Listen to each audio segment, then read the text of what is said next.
Hola, bienvenidos a Aprende en Casa 2, un espacio en el que vamos a poder estudiar y divertirnos desde nuestros hogares. Hoy nos acompaña nuevamente la maestra Cecilia Vargas. Maestra, ¿cómo está? Hola, muy bien. ¿Y tú, Juan Carlos? Muy bien, muchas gracias. Ton, ¿cómo estás? Hola, muy feliz de estar aquí. Todos estamos muy felices y hoy vamos a tener el gusto de estar con ustedes en esta clase de historia de quinto grado. Así que empecemos, ¿les parece? Yo quiero empezar diciendo algo. Ton, para mí la verdad es que todas estas clases me han dejado mucho, he aprendido muchísimo, no sé tú qué opinas. Sí, pasaron muchas cosas durante el siglo XIX, pero algo que me interesaría mucho saber es sobre cómo fuimos perdiendo territorios del norte de la República, específicamente Texas. ¿Texas? ¿Sí? No, Ton, pero Texas es un estado de Estados Unidos. Sí, ya lo sé, pero en mi libro de texto de historia leí que alguna vez perteneció a México. Eso no, Ton, eso no puede ser, en serio. O sea, le podemos preguntar a la maestra, ¿verdad, maestra? Verdad es que en este caso, Tom tiene razón. Un tiempo, por mucho tiempo de hecho, Texas fue parte de México. En realidad, esta clase se va a tratar de que comprendamos justamente cómo es que México fue perdiendo todos estos territorios a lo largo del siglo XIX. Es un episodio muy interesante de nuestra historia.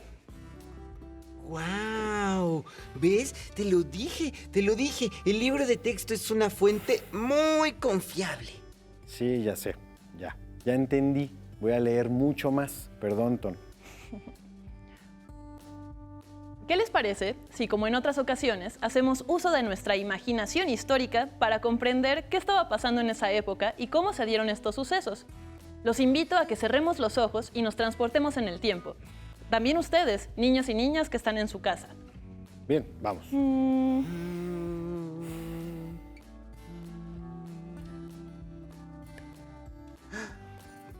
¡Guau!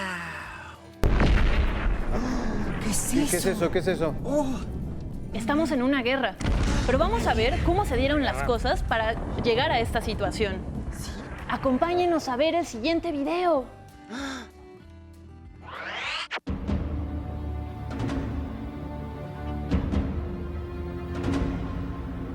Generalmente la independencia de Texas se atribuye al centralismo, pero su pérdida estaba anunciada por la entrada sin control de colonos norteamericanos y el interés expansionista de Estados Unidos.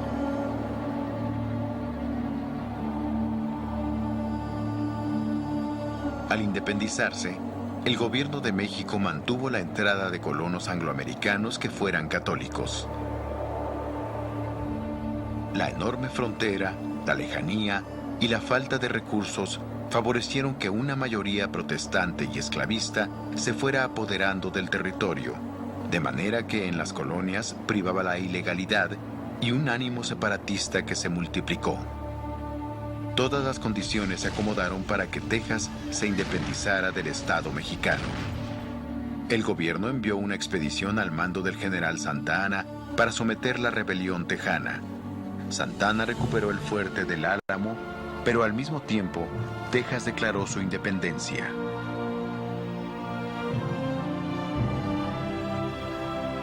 El país entró a uno de los periodos de mayor inestabilidad económica del siglo. Para la década de 1840, la desigualdad entre México y Estados Unidos se había ensanchado. La población norteamericana llegaba a los 20 millones, mientras que México apenas rebasaba los 7 y carecía de elementos para enfrentar a un país con grandes recursos humanos y materiales. En 1845, Texas aprobó la oferta norteamericana de unirse a Estados Unidos y en 1846 este país declaró la guerra a México sin otro argumento que la conquista de nuestro territorio.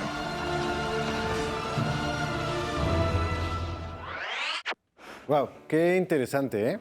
¡Wow! Sí. Entonces fueron los colonos norteamericanos que vivían ahí quienes quisieron independizarse. Así es, Tom. Aunque podríamos decir que más que los colonos norteamericanos, los que hicieron esta independencia, fueron las profundísimas diferencias culturales y conflictos sociales que existían allá.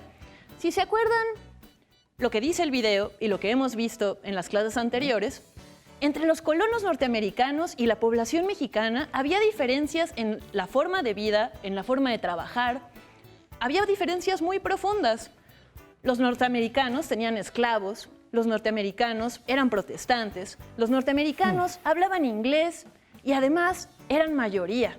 A pesar de que las leyes decían que ellos no se podían establecer ahí, de todas maneras lo hicieron. Y a lo largo de los años se fueron acumulando en ese territorio al grado de hacer la mayor parte de la población. La verdad es que la pérdida de Texas fue una pérdida bastante anunciada. A poca gente le sorprendió que eso sucediera, justamente por lo alejado que estaba del centro del país y por los pocos caminos que existían, hacían muy difícil controlar ese territorio. Fue así como sucedió. Muy bien. Maestra, yo sí sabía sobre esta batalla que hubo en el Álamo, ahí en Texas, en febrero de 1836, si no me equivoco, donde justamente fue encabezada por pues el señor Antonio López de Santana, que ya habíamos hablado sobre él. Así es. El general Santana encabezó la lucha contra un grupo de colonos estadounidenses que se rebelaron para independizarse de México. Sí, ya me acordé de Santana. Nos contaste la clase pasada, maestra, que perdió una pierna, ¿verdad? Sí, es cierto. Así es.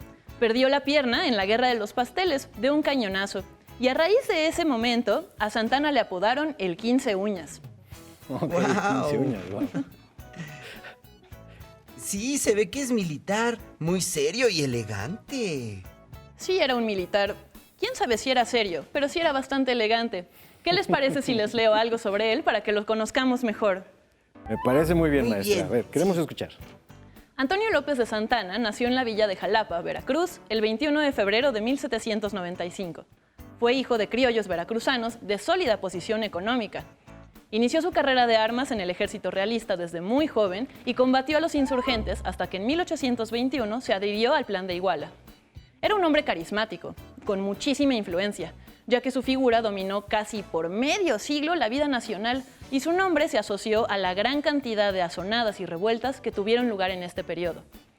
Mientras México buscaba una forma de gobierno y de organización, Santana criticó fuertísimamente el imperio de Iturbide y se rebeló contra él, pronunciando la República en diciembre de 1823, mediante el Plan de Casamata. Santana tuvo injerencia directa en las pugnas que existían entre yorquinos y escoceses, los que después se volvieron federalistas y centralistas, y Santana también combatió en guerras extranjeras, destacándose primero justos por su participación en esta guerra contra Texas y después en la intervención norteamericana de 1847. Él además ocupó la presidencia en 11 ocasiones distintas.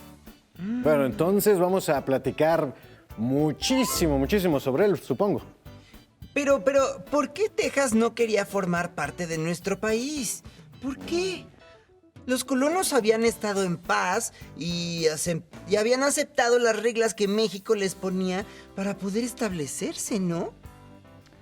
Durante el principio de la década de 1830, la situación en Texas fue empeorando poco a poco, pues año con año fueron cruzando la frontera más y más estadounidenses debido a la extensión de su frontera y a la lejanía del gobierno central. Estos, los colonos, se instalaban en el territorio mexicano sin que ninguna autoridad pudiera impedirlo. Hasta vivían ahí más estadounidenses que mexicanos, como les estaba contando. Entonces, ¿de plano no había una forma para impedirlo? Pues la verdad es que sí, el gobierno mexicano lo intentó. Intentó aumentar los impuestos, intentó prohibir la esclavitud, porque pues mucha de esa gente, muchos de los colonos norteamericanos eran esclavistas, pero las medidas la verdad es que no funcionaron. Nadie obedecía las leyes. Y la crisis aumentó aún más cuando el gobierno de Santana decidió en 1835 que México fuera ahora una república centralista y los pobladores de esos territorios, usando como pretexto que ellos formaban parte de una constitución anterior, no le hicieron caso. El problema con el centralismo era que le restaba poder a los territorios que estaban más alejados de la capital. No podían decidir cosas como qué hacer con los impuestos que recaudaban, no podían decidir, por ejemplo, a quienes querían poner como representantes de su estado, y eso hacía que los estados que estuvieran, los territorios que estuvieran más alejados tuvieran menos poder político, y eso los tenía muy enojados. Ay, ¿y luego qué pasó, maestra?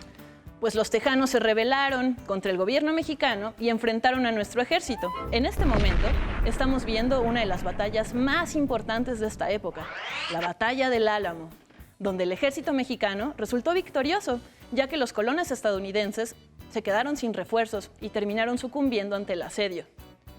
Y aunque esto fue un triunfo para las fuerzas mexicanas, hay que recordar que en las guerras hay muchísimas pérdidas de vidas humanas. Eso es muy grave. Sí, muy grave, maestra. Bueno, pero al menos ya se terminó y no habrá más problemas. Así es, Ton. Vamos a ver el siguiente video para comprenderlo mejor. La separación de Texas. El mapa muestra la división política de México en 1824. Puedes observar cómo los territorios del centro son pequeños y los del norte mucho más extensos y despoblados. Esto sirvió para que los norteamericanos se apoderaran de más de la mitad del territorio mexicano. Al iniciar la década de 1830, la situación de Texas era preocupante. Año con año, cruzaban la frontera miles de estadounidenses que se instalaban de forma ilegal en aquel territorio, sin que el gobierno pudiera impedirlo.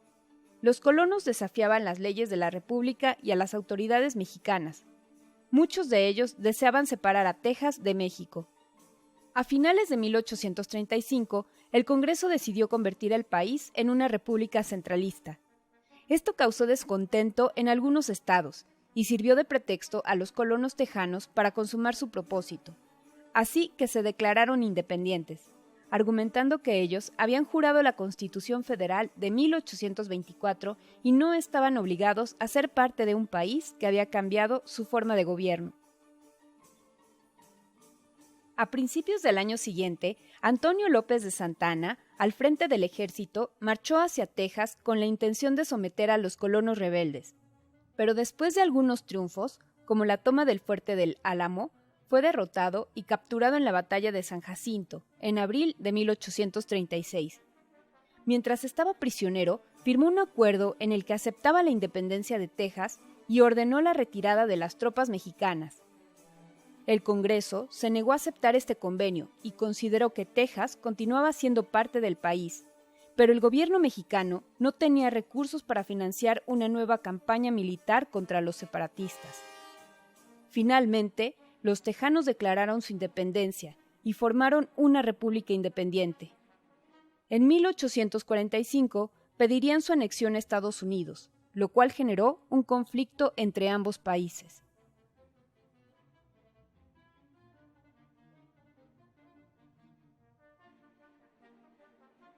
La guerra con Estados Unidos. Una vez que Texas se incorporó a Estados Unidos, este país buscó extender sus dominios hasta las costas del Pacífico. Para conseguirlo, propuso a México la compra de Nuevo México y California, pero el gobierno se negó a vender los territorios. Ante esto, el gobierno estadounidense planeó conseguirlos militarmente. A pesar de esta amenaza, los grupos políticos mexicanos no suspendieron sus disputas. Por el contrario, siguieron enfrentados entre sí. En tales circunstancias, resultaba difícil enfrentar con éxito a un enemigo que estaba mejor preparado para la guerra. Los primeros enfrentamientos se produjeron en abril de 1846, en la frontera entre Texas y Tamaulipas. En mayo, Estados Unidos le declaró la guerra a México. Durante los siguientes meses, los soldados estadounidenses invadieron nuestro país por dos direcciones. Unos atacaron Tamaulipas, Nuevo León y Coahuila, mientras que otros avanzaron hacia Nuevo México y California. En septiembre del mismo año tuvo lugar una reñida batalla en Monterrey, y en febrero de 1847 se libró otro enfrentamiento de grandes proporciones en un paraje llamado La Angostura, cerca de Saltillo. El gobierno de Estados Unidos también envió otra fuerza a atacar Veracruz. Sus barcos de guerra sometieron al puerto a un intenso bombardeo. Marinos y soldados mexicanos defendieron la ciudad, pero debieron rendirse ante la superioridad enemiga. Luego de ello, las tropas estadounidenses avanzaron hacia el centro del país. En agosto de 1847 llegaron al Valle de México y emprendieron el ataque contra la capital de la República. En los alrededores de la ciudad se libraron batallas en Padierna, Churubusco, Molino del Rey y Chapultepec, acciones en las que fue derrotado el ejército mexicano.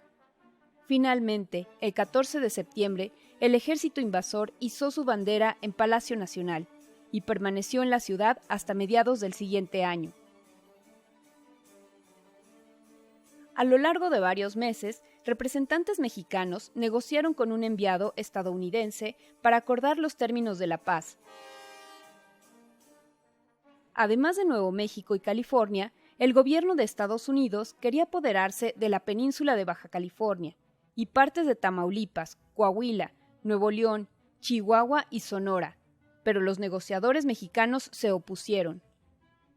En febrero de 1848 se firmaron los tratados de Guadalupe Hidalgo, mediante los cuales México aceptó la pérdida de lo que hoy en día es California, Nuevo México, Arizona, Utah, Nevada, Colorado, Kansas, Oklahoma y Texas. A cambio, Estados Unidos se comprometió a pagar una compensación de 15 millones de pesos. La derrota militar, la muerte de miles de mexicanos y la pérdida de la mitad de su territorio representaron un gran golpe para México. Durante los siguientes años, el país vivió una etapa de gran desilusión y caos político.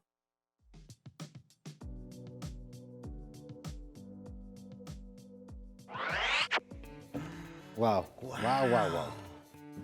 ¡Qué interesante! Así es. Como pudimos escuchar y observar, la pérdida del Álamo y la gran cantidad de cartas que los colonos habían enviado para pedir refuerzos lograron rendir frutos y el bando estadounidense se fortaleció. Además, nuestro país ya no tenía recursos para continuar una batalla contra ellos. Texas estaba demasiado lejos y los caminos eran demasiado pocos. Era muy difícil entonces. ¿Entonces México perdió Texas? Sí, perdió casi 700,000 kilómetros cuadrados de su territorio. Pero hay que aclarar que debido a la enorme cantidad de intereses que estaban en juego en este conflicto, existen muchas versiones sobre qué es lo que pasó durante esta batalla. Es por eso que es tan importante cotejar diversas fuentes. Sí, pero si el presidente Santana fue el que firmó ese acuerdo, ¿qué pasó con él? Pues, debido a esta derrota y la posterior firma de los acuerdos que llevaron a la pérdida de Texas, la opinión en general lo desaprobaba. Muchísimos lo criticaron. Entonces esto será lo último que sabremos de Santana y de los estadounidenses en el territorio mexicano. Pues vamos a hacer una recapitulación de las causas que llevaron a la separación e independencia de Texas. Ayúdenme. Muy bien, sí. Por favor. Claro que parece sí. muy bien. Causas, es decir, ¿por qué? ¿Por qué? ¿Qué pasó?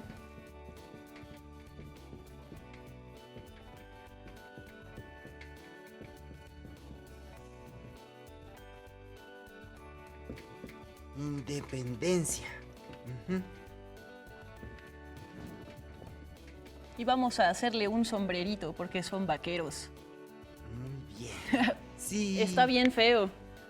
Mejor lo voy a borrar. A ver, Muy bien. venga. ¿Cuál sería una primera causa de esta independencia? Creo Tú que... primero, maestra. Bueno, si podremos empezar contigo. Una primera causa de la independencia de Texas es algo que vimos la clase pasada. Tiene que ver con el expansionismo norteamericano. ¿Se acuerdan ok. qué es eso? Sí, claro. Sí. A ver, Era cuando Estados Unidos quería abarcar más territorio. excelente. Así es, Juan Carlos. ¿Qué otra causa hubo para esta guerra? También la de cuando empezó a crecer la población de colonos estadounidenses. Así es. Creció tanto que llegaron a ser mayoría. ¿Qué más? Nos comentaste también que el gobierno estaba muy lejos. El gobierno estaba en la capital. Así es. El gobierno en la capital y la guerra en Texas.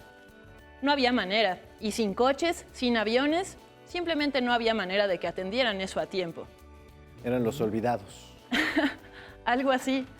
Otra causa tenía que ver con, precisamente porque estaba tan lejos, otra causa fue la dificultad para mantener y hacer cumplir las leyes. Simplemente no hubiera nadie que se encargara de ver que obedecieran. Y bueno, creo que también otra fue cuando hubo un cambio de México a una república centralista, ¿no? Lo que decíamos hace ratito. Quedó. Así es. Cuando México se volvió una república centralista, los territorios que quedaban más alejados perdieron derechos y perdieron representación, y eso enojó mucho a su población. Sí, claro. Y por último, creo que sería cuando capturaron al presidente Antonio López de Santana. Así es. Cuando Santana fue hecho prisionero, digamos que negoció su vida o Texas. Y fue así que se firmó un tratado estando Santana prisionero.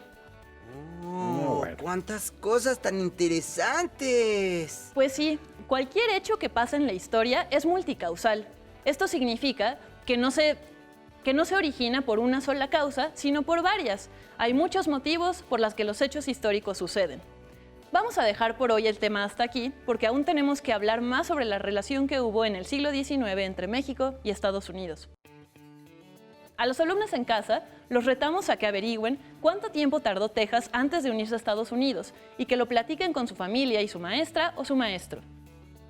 Wow, maestra, muchísimas gracias. La verdad es muy interesante saber sobre esta pérdida de territorio, pero bueno, esta gran información sobre la historia que a veces pues, no sabíamos, ¿verdad? Ton, maestra, muchísimas gracias. Muchas gracias, chicos. Hemos terminado con la separación de Texas. Hasta la próxima. Vamos a la siguiente materia.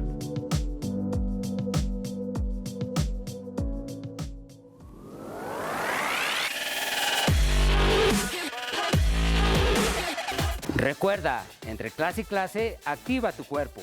Ok, vamos a tomar un palo, lo que vamos a trabajar es brazo, abrimos nuestro compás a la altura de los hombros, tomamos nuestro palo y vamos a hacer una flexión de brazo a 90 grados y extendemos, flexionamos y extendemos. Nuestra espalda derecha y nuestros pies bien fijos. Flexionamos a 90 grados y estiramos. Flexionamos, estiramos. Recuerda respirar, expirar. ¿Ok? ¿Entendido? ¿Alguna duda? ¿Nada? Ok, perfecto. Extendemos, flexionamos, extendemos, flexionamos. 3 más, Yair. 90 grados, bien. Espalda derecha. Respiramos. 2 más. 1, 2. Bien hecho. Descansamos, respiramos. Respiramos, exhalamos. Flexionamos y estiramos. Estiramos perfectamente bien los brazos. 3 más. Estira bien los brazos. Vamos a trabajar hombro. Tomamos nuestro palo, lo agarramos a la anchura de nuestros hombros y vamos a hacer extensión a la altura del hombro. Extendemos perfectamente los brazos, bajamos, respiramos, espalda derecha, bajamos. Que no rebase el palo la altura de nuestra barbilla. ¿Sí? Muy bien. Ahí está bien, perfecto.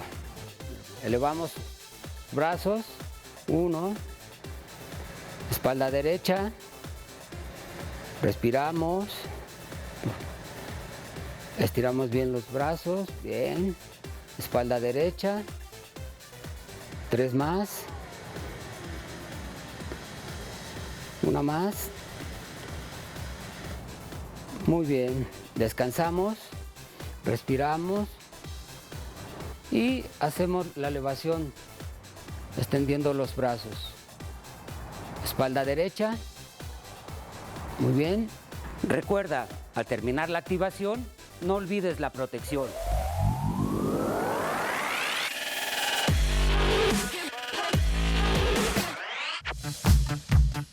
Si no tienes el libro de texto o necesitas ayuda para responder tus dudas, contáctanos.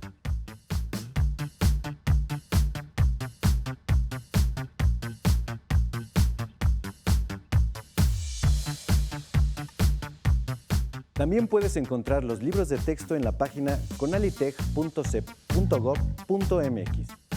Si quieres volver a ver los programas de Aprende en Casa, los puedes encontrar en la siguiente liga: aprendeencasa.cep.gov.mx.